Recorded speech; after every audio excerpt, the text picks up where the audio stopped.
At 12 o'clock today, I became a free man. I was out of lockdown. I got straight to the gym. Literally 12:30, I was at the gym. Decided, look, haven't used the legs much this week. Able to do enough upper body stuff, fair enough. Did some goblet squats for the legs with the kettlebell, but I was like, look, let's just see how we go squatting. First time really squatting after I hurt my back as well, so I was doing nothing more than 60 kilos that you see here. And then after sort of doing the first 10 reps, I was gassed, and my heart rate went up and it did not come down until the end of the session. And normally, like, this isn't too taxing on me. Normally I just feel the muscular fatigue and not the cardio, the cardiovascular effects of squatting, but I felt them today and I was out of breath quite quickly.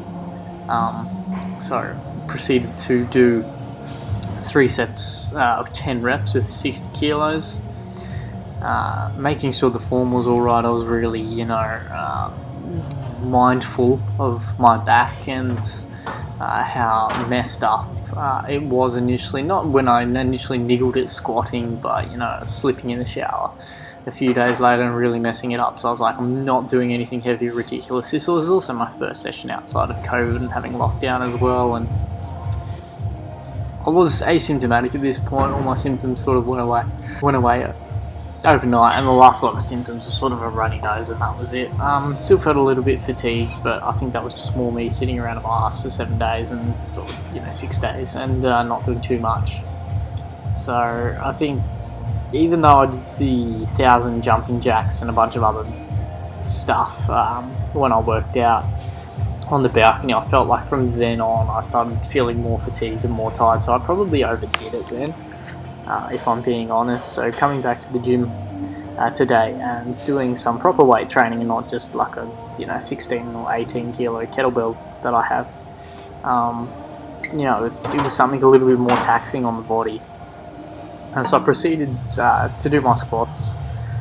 Felt okay, and I was like, look, maybe I'll just do some exercises at the rack. But because I was so tired and fatigued, like, I was taking 2 to 3 minutes break between these sets, which is something I wouldn't normally do. If I'm doing 60 kilos, I'm gonna do my set of 10, wait a minute, do another set of 10, wait a minute, do another set of 10. I'm not taking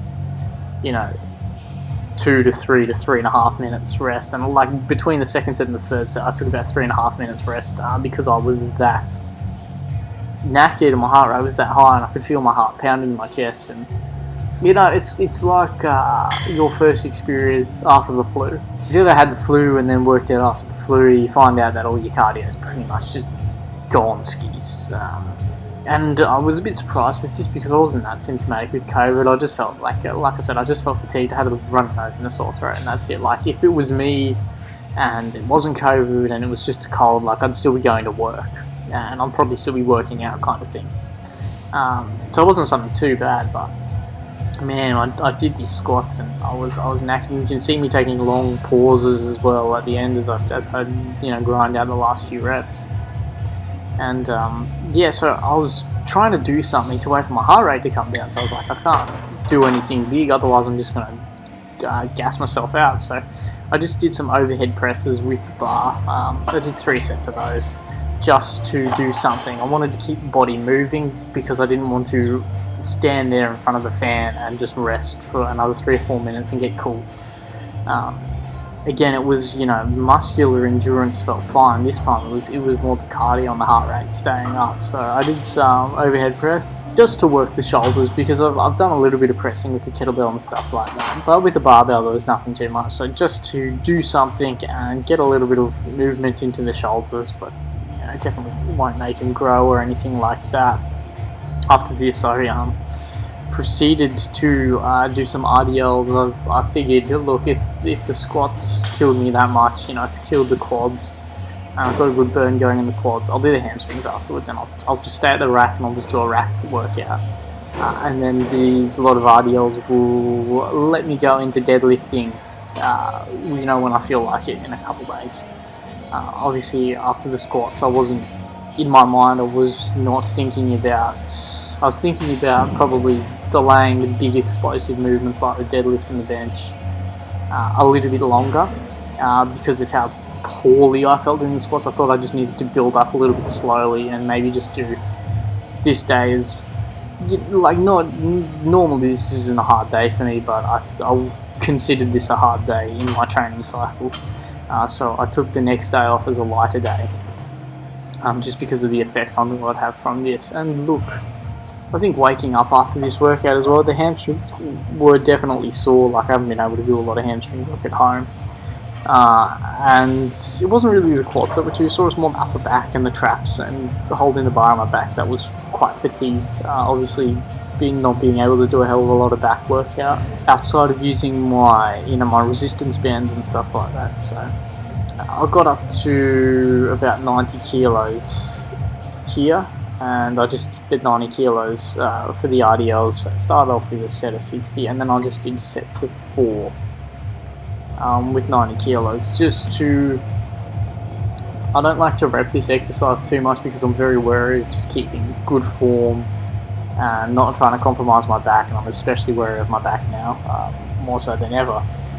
So I just did low reps with a high weight, and nothing that's too high that it's probably going to trigger too much central nervous system fatigue and stuff like that, but it's high enough just to let my body know that yes, you are recovering, but later in the week you're going to do some heavy stuff. So I'm just going to slowly introduce a little bit to you now and see how you feel. The squats weren't heavy, but they made you tired, so we won't do 10 reps because 10 reps is fatiguing the cardio, it's fatiguing the heart. So we'll do low reps with a higher weight, but not so high that you're going to fatigue your central nervous system so much that you're gone for the rest of the week.